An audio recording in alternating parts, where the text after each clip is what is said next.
एक बंदा सिर्फ नींबू और पानी से महीने का 80,000 रुपये कमा रहा है और वो कोई बड़ा बिजनेस में नहीं, एक नॉर्मल आदमी है जिन्हें सिर्फ एक जूस कॉर्नर खोला है। आज मैं आपको बताऊंगा कि आप भी अपना जूस कॉर्नर कैसे शुरू कर सकते हो। लोकेशन से लेकर लाइसेंस तक, इन्वेस्टमेंट से लेकर प्रॉफिट तक, सब कुछ एकदम सीधा और क्लियर। तो चलिए शुरू करते हैं। दोस्तों, आज का टॉपिक है जूस कॉर्नर बिजनेस। ये एक ऐसा बिजनेस है जिसमें ना ज्यादा पढ़ाई चाहिए, ना कोई बड़ा एक्सपीरियंस चाहिए, बस चाहिए सही जगह, सही प्रोडक्ट और सही समझ। और आज की वीडियो में मैं आपको वही सब दूंगा स्टेप बाय स्टेप। वीडियो को हम स्टार्ट करते हैं। हमारा पॉइंट नंबर 1 है मार्केट रिसर्च एंड डिमांड। कोई भी बिजनेस शुरू करने से पहले यह समझना जरूरी है कि लोग खरीदेंगे भी या नहीं। तो पहले बात करते हैं मार्केट रिसर्च पे। डिमांड की जो रियलिटी है वो इंडिया में हेल्थ ड्रिंक्स और फ्रेश जूस का मार्केट 2026 में 1 लाख करोड़ के ऊपर जा चुका है। लोग अब कोल्ड ड्रिंक छोड़ के फ्रेश जूस जैसे शुगर केन, कोकोनट वाटर की तरफ शिफ्ट हो रहे हैं। गर्मियां हो या सर्दी, जूस की डिमांड 12 महीने रहती है, बस प्रोडक्ट्स चेंज होते रहते हैं। एंड मार्केट रिसर्च की बात अगर हम करते हैं तो हमारा स्टेप नंबर 1 है अपने एरिया में घूमें, देखें कितने जूस कॉर्नर्स ऑलरेडी हैं, उन पर कितनी भीड़ है, क्या बेच रहे हैं, कौन सी एज ग्रुप ज़्यादा है, स्टूडेंट्स, ऑफिस वर्कर्स या फिर फैमिलीज, उनकी पॉकेट और प्रेफरेंस दोनों समझो। अगर कोई ऑलरेडी जूस कॉर्नर चल रहा है और उसमें भीड़ है, ये सिग्नल है कि डिमांड है। तुम वहाँ कंपटीशन नहीं, बेटर ऑप्शन लेकर आओ। सेकेंड डिमांड देखो, समर में sugar cane, watermelon and lemon का जूस, विंटर में कैरेट, बीटरूट और mixed fruit and all seasons की बात करते हैं तो ऑरेंज, मौसमी और मिक्स्ड वेज। मार्केट में ऑलरेडी कोई चल रहा हो तो डरो मत, वो प्रूफ है कि बिजनेस चलेगा, बस तुम उसे बेटर करो। एंड हमारा पॉइंट नंबर 2 है लोकेशन। ये गलत हुआ तो सब गलत है। दोस्तों, जूस कॉर्नर में लोकेशन ही आपका सबसे बड़ा मार्केटिंग है। अच्छी जगह मतलब बिना एडवर्टाइजमेंट के भी कस्टमर्स आपके पास आएंगे। लोकेशन टाइप अगर हम बात करते हैं तो स्कूल और कॉलेजेस के बाहर, क्योंकि वहाँ पे स्टूडेंट्स हैं, यानी कि आपका डेली का कस्टमर बेस डन है। हॉस्पिटल के पास पेशेंट्स प्लस अटेंडेंट्स, यानी कि रेगुलर नीड उनको रहती है, वो आपके पास आएंगे। जिम के पास हेल्थ कॉन्शियस लोग हैं, यानी कि प्रीमियम प्राइसिंग अगर आप रखेंगे फिर भी वहाँ पर आपका चलेगा। मार्केटिंग एंड बाजार एरिया, हाई फुटफॉल है, हाई सेल वहाँ पर आपकी रहेगी।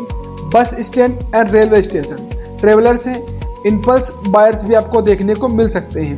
Office area, lunch time rush है, गारंटेड ऑर्डर्स आपके पास आएंगे क्योंकि गर्मियों का सीजन चल रहा है। एंड कुछ चीजें कि जहां पर आपको नहीं खोलना चाहिए आप हमेशा अवॉइड करिए।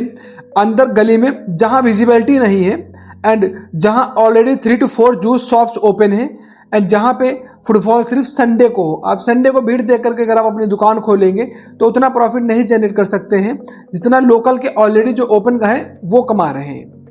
एंड बात करते हैं अपने पॉइंट नंबर 3 की, शॉप वर्सेस कार्ट। यानी कि कार्ट ठेला जो होता है वो 15,000 से लगा करके 25,000 में शुरू हो सकता है, उसको आप मूव कर सकते हो हर जगह। और स्टॉल की अगर हम बात करते हैं तो 50,000 से लगा करके 70,000 रुपए तक में ये ओपन होती है, फिक्स्ड और प्रोफेशनल दिखता है। और छोटी शॉप की अगर हम बात करते हैं तो लगभग 1 से 1.5 लाख रुपए में ये ओपन होती है। सबसे ज्यादा ट्रस्ट और ब्रांडिंग इसी की रहती है। मैं आपको एक ट्रिप बता दे रहा हूं जिसको फॉलो करेंगे तो कहीं ना कहीं आपको थोड़ा प्लस पॉइंट उसमें देखने को मिल सकता है। पहले 3 दिन उसी जगह जहां आप शॉप लगाना चाहते हो वहां सुबह 8 बजे से शाम 8 बजे तक खड़े होकर काउंटिंग करो कितने लोग आते हैं, कितने लोग गुजरते हैं। अगर 500 प्लस डेली हैं वो जगह आपके लिए एकदम परफेक्ट साबित हो सकती है, वहां पर आप अपना धंधा शुरू कर सकते हैं। एंड बात करते हैं अपने पॉइंट नंबर 3 की, जो कि लाइसेंस से रिलेटेड है। बहुत लोग ये स्टेप स्किप कर देते हैं और फिर म्यूनिसिपैलिटी वाले बंद करवा देते हैं।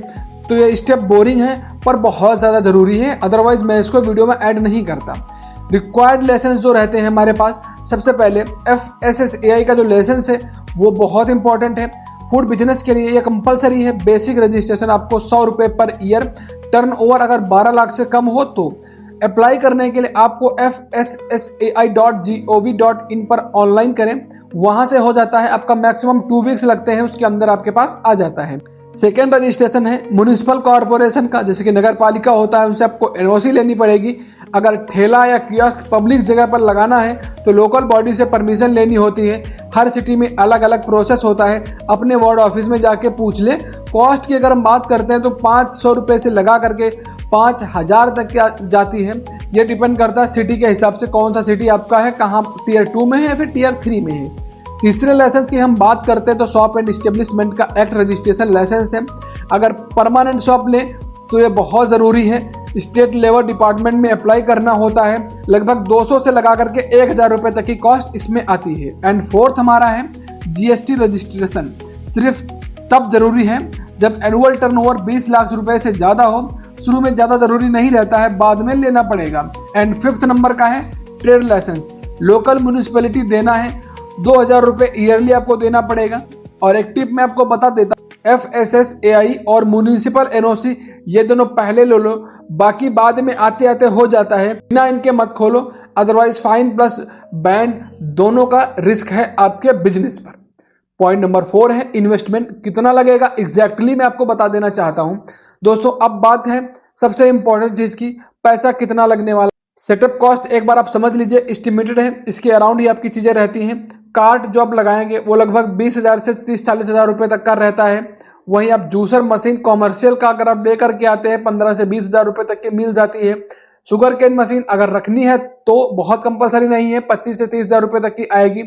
वहीं एक कूलर यानी कि रेफ्रिजरेटर भी आपको रखना पड़ेगा, 15,000 रुपए तक का मिल जाएगा। ब्लेंडर, एक आपको ग्लासेस और टूल्स लेने पड़ेंगे, 5,000 रुपए तक की इसमें इन्वेस्टमेंट आपका आ सकता है। साइन बोर्ड और ब्रांडिंग के लिए मिनिमम आपके पास 2,000 से 5,000 मैक्सिमम तक होने चाहिए। लाइसेंस का जो खर्चा है लगभग 5,000 रुपए तक का वो आपके पास आएगा। तो टोटल जो हमारा इन्वेस्टमेंट है वो करीब 1 लाख रुपए से के लगा करके 1.5 लाख रुपए तक का है। डिपेंड करता है आप क्या चीजें रख रहे हैं अपने पास, क्या नहीं रख रहे हैं, टोटल उसी पे डिपेंड। मंथली रनिंग कॉस्ट की अगर हम बात करते हैं तो फ्रूट्स वेजिटेबल्स जो आप लाएंगे, रॉ मटेरियल जिसको हम बोलते हैं, 20,000 रुपए तक के वो आपके आएंगे। रेंट अगर आप शॉप या स्पेस लेकर के कहीं दे रहे हो उसका 10,000 रुपए तक का मंथली होता है। ग्लासेस, स्ट्रॉज और पैकेजिंग के लिए आपको लगभग 2,000 से 3,000 रुपए का इन्वेस्टमेंट आप इसमें लगा सकते हैं। इलेक्ट्रिसिटी का 1,500 से 2,000। हेल्पर अगर आप रखेंगे उसको 8,000 रुपए तक की इन्वेस्टमेंट आप दे सकते हैं, यानी कि उसको सैलरी दे सकते हैं।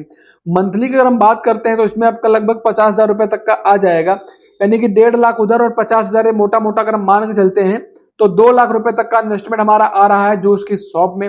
एक टिप है, शुरुआत में अकेले करो, हेल्पर मत रखो।